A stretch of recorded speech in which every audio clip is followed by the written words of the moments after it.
Hello everyone.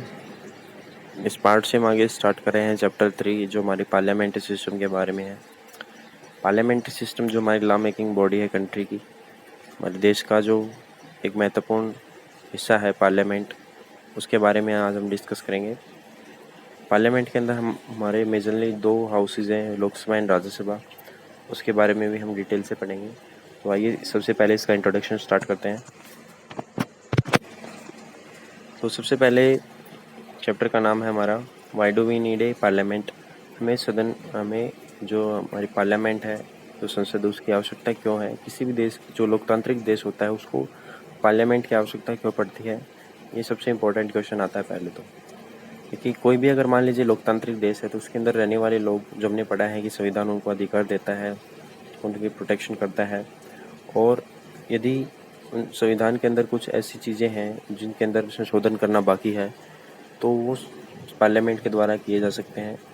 इसके अलावा कुछ ऐसे नियम कानून बनाए जाते हैं लोगों के लिए, जैसे संविधान के अंदर नियम और कानून होते हैं, गाइडलाइंस होती हैं, बेसिक दिशा निर्देश होते हैं। वैसे ही पार्लियामेंट भी लोगों के लिए, जो सरकार होती है, सत्ता में जो सरकार होती है, जिसके पास पावर होती है, तो वो कानून बनाती है। लॉ मेकिंग बॉडी जिसे बोलते हैं हम पार्लियामेंट। पार्लियामेंट के अंदर भी हमारे देश के विभिन्न मुद्दे जो हैं वो शेयर किए जाते हैं, वो उनके ऊपर बातचीत की जाती है, चर्चा की जाती है। और इन्हीं विभिन्न मुद्दों के आधार पर ही देश के अंदर कानून बनाए जाते हैं। तो आइए इसको स्टार्ट करेंगे अभी। We in India pride ourselves for being a democratic country and being a democracy. So हमें गर्व होना चाहिए कि हमारा जो देश है एक डेमोक्रेटिक देश है। कि कोई भी डेमोक्रेटिक देश है, उसमें जो पार्लियामेंट होता है उसमें उसका अहम योगदान रहता है। Here we will try and understand the relation between the ideas of participation in decision making and need for all democratic governments to have the consent for their citizens। तो हम इस चैप्टर के अंदर ये समझने की कोशिश करेंगे कि लोग जो पार्टिसिपेट करते हैं गवर्नमेंट के प्रोसेस में, एक गवर्नमेंट की जो प्रक्रियाएं होती है उसमें किस तरीके से पार्टिसिपेट करते हैं, और जो वो निर्णय लेते हैं उसके अंदर हमारी क्या भूमिका रहती है। और जितने भी निर्णय लिए जाते हैं इस डेमोक्रेटिक जो गवर्नमेंट होती है, लोकतांत्रिक सरकारों के द्वारा जितने भी निर्णय लिए जाते हैं वो सभी नागरिकों के हित में लेकर के उनके निर्णय होते हैं, उनके जो कॉन्सेंट होते हैं, जो उनके हित हैं, जो उनको विचार में रख करके डिसीजन लिए जाते हैं। So in this it is these elements that together make us a democracy and it is the best express in the institution of the parliament. तो ये जो एलिमेंट्स है वो डेमोक्रेसी को बनाते हैं, और ये सभी एलिमेंट्स जो है वो पार्लियामेंट में अच्छे से व्यक्त किए गए हैं। In this chapter we will try to see how parliament enables the citizens of India to participate in decision making and control the government. इस चैप्टर के अंदर हम देखेंगे कि कैसे जो पार्लियामेंट हमारे देश की संसद है वो हमारे देश के नागरिकों को पार्टिसिपेट करने का अधिकार देती है, जो सरकार होती है उसके अंदर। और डिसीजन मेकिंग में, मतलब निर्णय लेने में कितना योगदान रहता है हमारे देश के नागरिकों का, हमारे देश की पार्लियामेंट का, और क्या कंट्रोल रहता है गवर्नमेंट का, and control the government and thus it making the most important symbol of Indian democracy. और जो हमारी पार्लियामेंट है वो हमारा एक बोल सकते हैं कि इम्पोर्टेंट सिंबल है हमारी भारतीय लोकतांत्रिक जो नीति है उसके अंदर, लोकतांत्रिक जो देश हमारा। एंड की फीचर ऑफ कॉन्स्टिट्यूशन और पार्लियामेंट जो हम पढ़ चुके हैं, की फीचर भी है।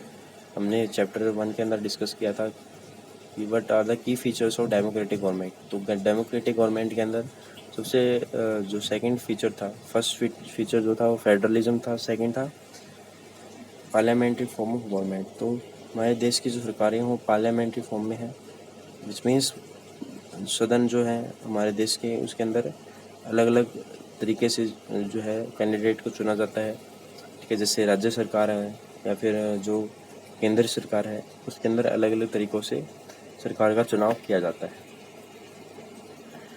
नेक्स्ट टॉपिक है हमारा वाई शुड पीपल डिसाइड। तो ये लोग क्यों डिसाइड करते हैं, मतलब लोगों को ही अधिकार होता है कि जो आम लोग हैं, जो जनरल सिटीजन्स हैं किसी भी देश के, तो वो ये डिसाइड करते हैं कि इस देश के अंदर क्या निर्णय लेने चाहिए। इसके अलावा क्या उसके अंदर पॉलिसीज़ है ऐड की जाती हैं उनके हितों के लिए, वो सभी चीज़ें लोगों के निर्णय के ऊपर निर्भर करती हैं। निर्णय कैसे होता है उनका? सरकार को चुन करके। So in India as we know became independent on August 1947। तो हमें पता है कि हमारा देश 15 अगस्त 1947 को आज़ाद हुआ था। Preceding this was a long and difficult struggle in which many sections of society participated। और इसको आगे ले जाते हुए इस संघर्ष को बढ़ाना बहुत ही मुश्किल था, जिसके अंदर बहुत सी ज़्यादा सेक्शन अलग अलग तबकों ने हिस्सा लिया हमारे देश को आज़ाद करवाने के लिए। People from various backgrounds joined the struggle and they were inspired by the ideas of freedom, equality, participation in decision making। तो बहुत सारे लोगों ने, हमारे देश के लोगों ने, सिटीजन्स ने देश को आज़ाद करवाने के लिए उसके अंदर पार्टिसिपेट किया, आंदोलन में पार्टिसिपेट किया। इसके अलावा वो उन आइडियाज़ से भी बहुत ज़्यादा इंस्पायर हुए, प्रभावित हुए, ठीक है, जो हमारे देश के क्रांतिकारी लोगों ने दिए हैं। इक्वालिटी एंड पार्टिसिपेशन, समानता और जो पार्टिसिपेशन है डिसीजन मेकिंग के अंदर, निर्णय लेने के अंदर जो हमारी हिस्सेदारी है, वो भी एक इम्पोर्टेंट पार्ट हमारे देश के लिए। So under colonial rule the people had live in fear of British government and did not agree with many of decisions they took. तो colonial rule means British rule. तो ब्रिटिश रूल के दौरान जो हमारे देश के लोग थे वो ब्रिटिश गवर्नमेंट से डरते थे और उनके जो डिसीजंस थे वो उनसे एग्री नहीं होते थे, सहमत नहीं होते थे। But they faced grave danger if they try to criticise their decisions. अगर वो उनके डिसीजंस, उनके निर्णयों को क्रिटिसाइज करते, आलोचना करते, तो उनको उनके गुस्से का सामना करना पड़ता, ठीक है। वो इस खतरे में रहते कि भाई अगर हम उनकी नीतियों की आलोचना करेंगे, तो उनके बारे में कुछ बुरा भला कहेंगे, तो वो हमारे लिए खतरनाक होगा। वो क्रिटिसाइज करने में हिचकते थे।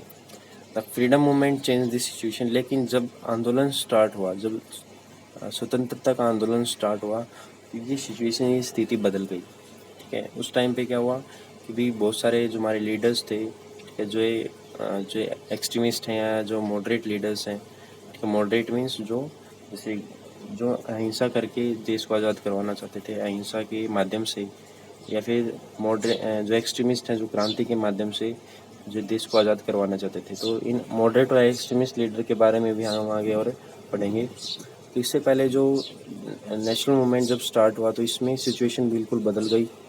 The nationalist began openly to criticise British government and make demands.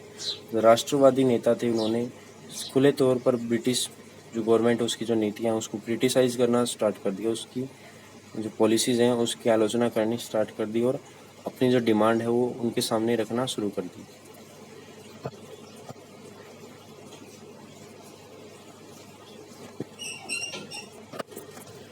So, as far back as 1885, the Indian National Congress demanded that there be elected members in legislature with the right to discuss the budget and ask questions। तो 1885 में जब INC Indian national Congress ने demand की कि भी सरकार के अंदर जितने भी मेंबर्स हैं, ठीक है, उनके अंदर हमारी भी हिस्सेदारी होनी चाहिए और उनको राइट होना चाहिए, उसके अंदर अधिकार होना चाहिए कि जो बजट आता है देश के लिए, ठीक है, उसके बारे में उसके ऊपर क्वेश्चनिंग करने के ऊपर उसके ऊपर अधिकार होना चाहिए। और 1885 के अंदर ही इंडियन नेशनल कांग्रेस की स्थापना की गई थी, ठीक है, 1885 में ए.ओ. ह्यूम के द्वारा। और उसी टाइम से इंडियन नेशनल कांग्रेस ने ये डिमांड की कि भाई जो हमारे भी इलेक्टेड मेंबर्स होने चाहिए, चुने हुए सदस्य होने चाहिए इसके विधानसभा के अंदर, जो इनके पास अधिकार हो बजट और क्वेश्चनिंग के ऊपर, ठीक है, क्वेश्चन करने का अधिकार हो। The government of India act 1999 allowed for some elected representation. तो फिर उसके बाद गवर्नमेंट ऑफ इंडिया एक्ट बनाया गया 1909, जिसके अंतर्गत इलेक्टेड रिप्रेजेंटेटिव्स को क्वेश्चनिंग करने का अधिकार दिया गया। While these early legislatures under the British government were in response to growing demands of nationalists। लेकिन जब ये अर्ली लेजिस्लेचर मतलब जब उनको अधिकार दिया गया ब्रिटिश गवर्नमेंट के दौरान, तो इसका रिस्पॉन्स क्या रहा कि उनकी जो डिमांड थी, हमारे जो राष्ट्रवादी नेता थे उनकी डिमांड्स जो थी वो बढ़ रही थी। And they did not allow for all adults to vote. और उन्होंने सभी अडल्ट्स को, मतलब जितने भी वयस्क थे, जितने भी बड़े लोग थे, उनके लिए वोट देने का अधिकार नहीं रखा। And nor could people participate in decision making. और ना ही हमारी आम जनता, जो हमारे सिटीजन्स थे देश के, वो निर्णय लेने में, जो हमारे देश के निर्णय होते महत्वपूर्ण, जो इम्पोर्टेंट डिसीजन होते किसी भी देश के, तो उसके अंदर हिस्सा नहीं ले सकते थे। तो यहाँ से हमें पता चल रहा है कि डिसीजन मेकिंग में कितना बड़ा योगदान रहता है सिटीजन्स का। और उसके बाद इंडियन नेशनल कांग्रेस ने 1885 में भी डिसीजन मेकिंग के अंदर ही अपना जो सबसे बड़ा फोकस वो रखा, सबसे बड़ा केंद्र जो था उनका, सरकार के अंदर जो हिस्सेदारी थी, उसमें जो निर्णय होते हैं उसमें उनका योगदान ज़रूर होना चाहिए। तो ये सभी चीज़ें जो है इंडियन नेशनल मूवमेंट में, इंडियन जो आंदोलन स्टार्ट हुआ, भारतीय राष्ट्रीय आंदोलन स्टार्ट हुआ, तो उसी के साथ चलती रही। तो आगे देखते हैं। As you read in chapter 1, the experience of colonial rule as well as participation of different people in struggle for freedom left little doubt in the minds of nationalists that all persons in independent India would be able to participate in making decisions. तो हमने chapter 1 में भी discuss किया है कि जब colonial rule था, जब भारत के अंदर ब्रिटिश राज था, तो उसमें लोगों के पार्टिसिपेशन को लेकर के बहुत ज़्यादा क्वेश्चन थे।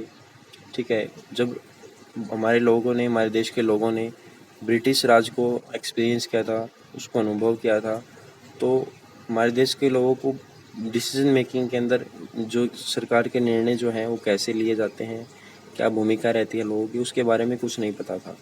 ठीक है, तो इसी के लिए पार्टिसिपेशन को लेकर के ही हमारे देश के अलग अलग नेताओं ने स्ट्रगल किया, संघर्ष किया। जो हमारे क्रांतिकारी रहे हैं उन्होंने संघर्ष किया, और फिर भी फ्रीडम को लेकर के उनके मन में छोटा सा डाउट रह गया कि भी in the minds of nationalist that all person in independent India would be able to participate in making decisions. भी हमारे नेशनलिस्ट के मन में ये क्वेश्चन था, ये एक छोटा सा डाउट था, क्या कभी इंडिया के जो सिटीजन्स हैं उनके लिए, उनकी क्या कभी हिस्सेदारी रहेगी कि डिसीजन लेने की, मतलब सरकार के अंदर जो डिसीजन मेकिंग होती है उसके अंदर क्या हमारे देश के लोग कभी पार्टिसिपेट कर पाएंगे। तो ये उनके मन में डाउट था। With the coming of independence we are going to be citizens of free country. और हमारे जैसे कि हमारे देश का इंडिपेंडेंस, मतलब जैसे हमारे देश को आज़ादी मिल रही थी, तो हम एक फ्री कंट्री के रूप में जो है, फ्री कंट्री के जो नागरिक हैं, स्वतंत्र देश के नागरिक के रूप में उभरने वाले थे। ठीक है, हमारे देश के सामने नई चुनौतियाँ आने वाली थी, नए नियम लागू करने थे हमें। So this did not mean that government could do what it felt like. लेकिन इसका मतलब ये नहीं था कि गवर्नमेंट जो है अपनी मर्जी से कुछ भी करे जो उसको अच्छा लगे। ठीक है, हमारे देश के लोगों ने विचार विमर्श करके जो है हमारे देश का जो संविधान है उसको तैयार किया है, जिससे कि हमने चैप्टर 1 में पढ़ा है कि सभी देश के नागरिकों, सभी राज्यों के या फिर जितने भी लोग रहते हैं हमारे देश के अंदर, उसके अंदर जितने भी राइट्स आते हैं, बेसिक जो राइट्स हैं, तो वो सभी लोगों को दिए गए। और सिटीजन्स के हित क्या हैं, नागरिकों के क्या हित है, उसको ध्यान में रख करके सरकार ने निर्णय लिए। It mean that a government had to be sensitive to people needs and demands. इसका मतलब ये है कि गवर्नमेंट जो है उसको संवेदनशील होना पड़ा, लोगों की क्या डिमांड है, क्या आवश्यकताएं हैं उनके प्रति। The dreams and the aspiration of the freedom struggle were made concrete in Constitution of Independent India that laid down the principle of universal and franchise।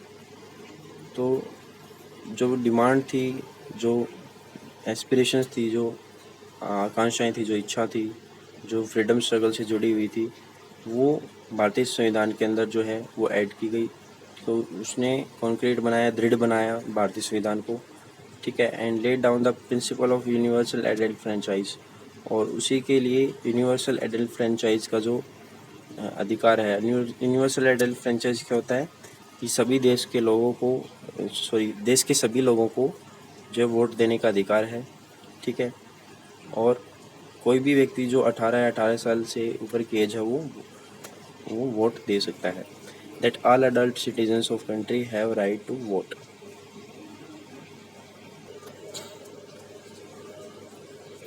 तो इस पार्ट में इतना ही, बाकी हम जो नेक्स्ट सेक्शन है वो अगले वीडियो में कंप्लीट करेंगे, पीपल एंड देयर रिप्रेजेंटेटिव्स। ठीक है, ये हम नेक्स्ट वीडियो में स्टार्ट करेंगे। Thank you.